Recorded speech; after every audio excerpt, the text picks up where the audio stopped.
Israel दौरा और Iran पर हमला सिर्फ एक संयोग है या कुछ और? क्या इस दौरे के पीछे छिपा है कोई कूटनीतिक खेल? विपक्ष क्यों उठा रहा है इतने बड़े सवाल? सरकार ने संसद में क्या दिया जवाब? नमस्कार, मैं हूं प्रियांशी मिश्रा और आप देख रहे हैं कंटाप न्यूज। पश्चिम एशिया में जारी जंग के बीच में भारत की राजनीति भी अब गर्मा गई है। एक तरफ नरेंद्र मोदी का इजराइल दौरा है और दूसरी तरफ उसी के तुरंत बाद अमेरिका और इजराइल द्वारा ईरान पर किया गया हमला। इन दोनों घटनाओं ने कई सवाल खड़े कर दिए हैं। दरअसल यह पूरा मामला 28 फरवरी से जुड़ा हुआ है, जब अमेरिका और इजराइल ने ईरान के कई ठिकानों पर जोरदार हवाई हमले किए थे और इसके बाद में ईरान ने भी जवाबी कार्रवाई शुरू कर दी थी और देखते ही देखते यह टकराव एक बड़े संघर्ष में बदल चुका है। लेकिन इस पूरी कहानी में जो सबसे दिलचस्प टाइमिंग रही है वो रही है प्रधानमंत्री का इजराइल दौरा। पीएम मोदी 25 और 26 फरवरी को इजराइल के दौरे पर थे और हमले से ठीक एक दिन पहले ही भारत लौटे थे। अब ये वही बिंदु है जिस पर विपक्ष ने सवाल उठाने शुरू कर दिए हैं। विपक्षी दलों का कहना है कि क्या ये सिर्फ एक महज संयोग है या किसी बड़े रणनीति की साजिश हुई है इसके पीछे। और इस सवालों को लेकर संसद में भी आज आवाजें उठी हैं।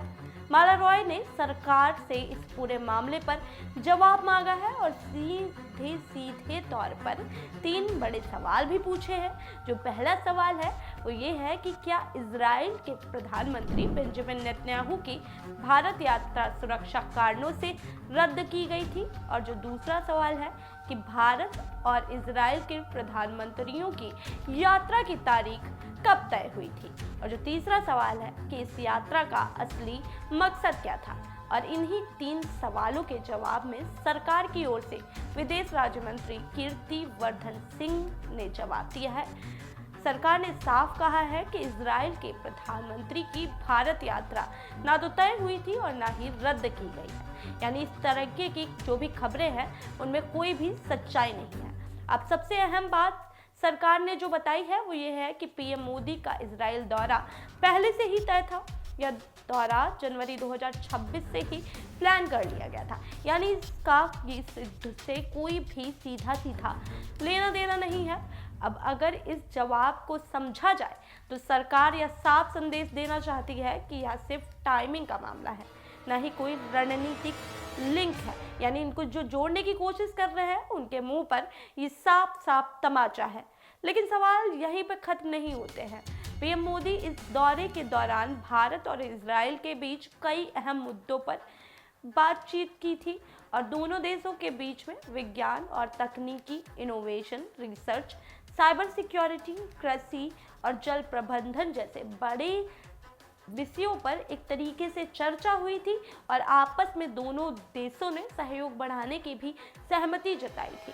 और यही नहीं, इस दौरे के दौरान दोनों देशों के रिश्तों पर भी एक नया अंदाजा जो है लगाया गया था, एक नया भरोसा दर्ज किया गया है और इसे शांति, नवाचार और समृद्धि के लिए विशेष रणनीतिक साझेदारी तक अपग्रेड कर दिया गया था।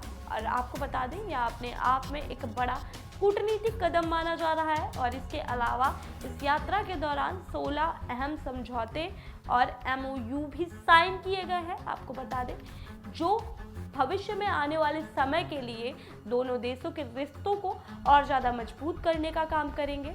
अब अगर पूरे घटनाक्रम को एक साथ जोड़ कर देखा जाए तो यह साफ हो जाता है कि भारत अपनी विदेश नीति को और ज़्यादा मजबूत करने की दिशा में लगातार काम कर रहा है।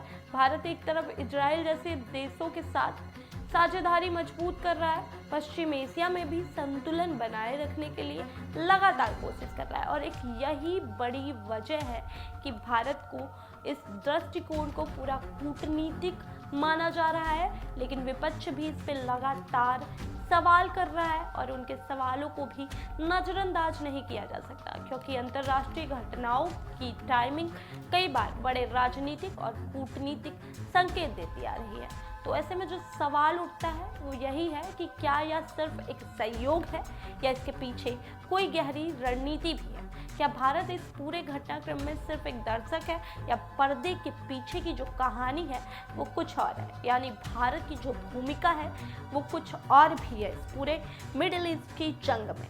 इन सवालों के जवाब जो हैं फिलहाल तो साफ नहीं है, लेकिन इतना कहना जरूर तय है कि यह मुद्दा आने वाले दिनों में और ज़्यादा गर्म हो जाएगा। विपक्ष इसको लेके सरकार और पीएम मोदी पर लगातार हमलावर दिख सकता है, लेकिन भारत जैसे बड़े देश के लिए हर अंतर्राष्ट्रीय कदम बेहद सोच समझकर उठाया जाता है और उससे दूरगामी प्रभाव भी हो सकते हैं। तो ऐसे में देखना ये होगा अब कि इस पूरे मामले पर आगे की जानकारी क्या सामने आती है और क्या विपक्ष सरकार के जवाब से संतुष्ट हो पाएगा या फिर नहीं। आप इस पूरे मुद्दे को, इस पूरे मामले को किस तरीके से देखते हैं? क्या ये सिर्फ एक सहयोग मात्र है या फिर इसके पीछे कोई बड़ी रणनीति छिपी हुई है?